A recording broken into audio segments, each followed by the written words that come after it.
reflecting on what you said about trying to allow what we are feeling and how um, all those thoughts come into place. I was just speaking yesterday in one of the episodes that I do also about worrying, and worrying is also a place of fear, a place of negative loops. And what these authors were speaking, the Worry Free Mind is the book, is talking about trying to just first own the feeling, own that you are in that place, let it just pass, as you mentioned. So that's a place of allowing, and the thought and the emotion is going to flow because it's an energy that needs to find an outlet. So finding that outlet, you let it go, and you can reshift, refocus your thoughts into something positive, as you mentioned, trying to focus in the unexpected things that happen during these times, in spite of not being um, the big event that you are waiting for, but they are a glimpse or a cue that more Yes. is coming. And by being in gratitude about those things, by being in that state, you are in a state of abundance, and you are in a Yes. state of allowing more to come.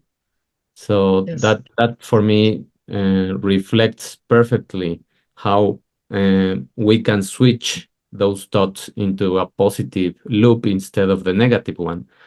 So now my Transmute. Yeah. question or my sideway would be to go to the to how was your conditioning, if you want to talk, or if we can go deep Yes. to that. How was your Yes. conditioning when you were a child?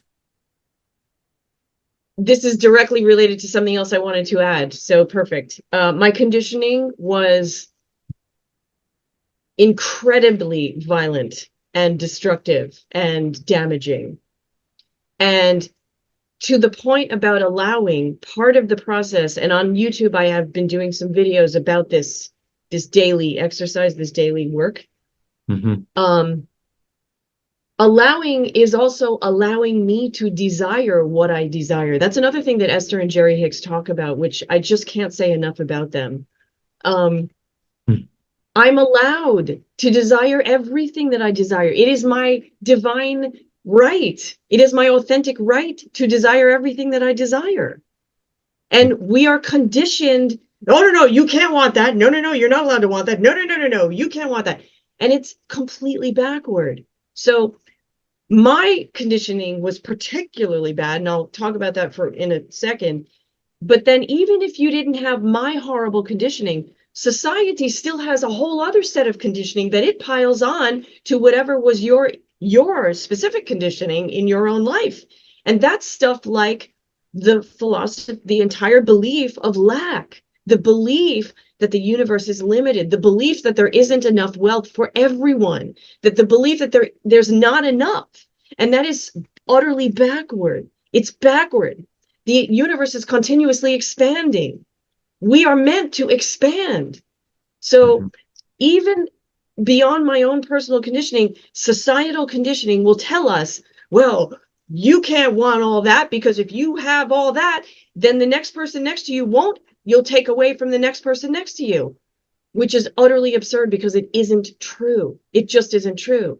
One person being fabulously wealthy does not take away from another person. Some people do.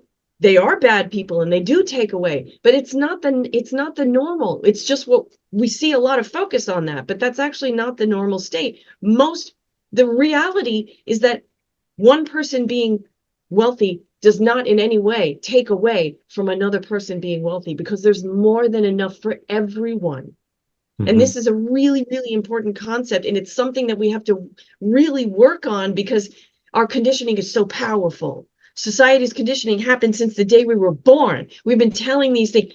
Okay, and another example that I love is, if you are sick, I can't, if you're sick and then I make myself sick and I become sick, I can't be sick enough to make you well. If Yeah. you are miserable, I can't be miserable enough to make